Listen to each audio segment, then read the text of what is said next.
छठ पूजामा चढाउनलाई बनाउने भनेको ठेकुवा खजुरी गुजियाहरू नै हो नि त। अनि म चाहिँ फर्स्ट टाइम नै गएको कि ठेकुवाहरू बनाउनलाई। अनि कसरी बनाउँछ जस्तो लाग्थ्यो कि पहिला पहिला, भरे सिम्पल नै रहेछ बनाउने। अनि यसरी छाप्ने जस्तो हुने रहेछ।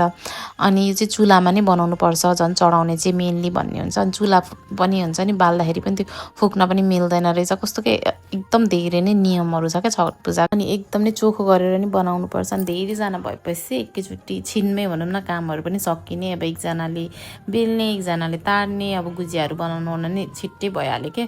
हामी चाहिँ धेरैजना भएर चाहिँ सजिलो भयो। अनि त्यो सँगसँगै चाहिँ डालीहरू पनि सजाउनु पऱ्यो नि त। अनि नरिवल उखु केरा के चाहिन्छ क्या, सबै धेरै नै हुन्छ। मैले चाहिँ अलिअलि मात्र गरेको थिएँ, दिदी हो कि मेन गर्ने यो डालीहरू सजाउनलाई चाहिँ। अनि सबैभन्दा धेरै टाइम लाग्ने भनेको नि यो डालीहरू ढक्कीहरू सजाउनलाई हो कि। फर्स्टमा सबै सजाउनु पऱ्यो, त्यसपछि फलफुलहरू राख्नु पऱ्यो, सबैमा एउटै अनुसारले हुन्छ नि। अनि अघि पकाएको त्यो ठेकुवा खजुरीहरू पनि सबै एड गर्नुपर्छ क्या। जतिवटा दिएको छ नि त्यतिवटामा त्यसरी नै मिलाएर राख्नुपर्ने हुन्छ।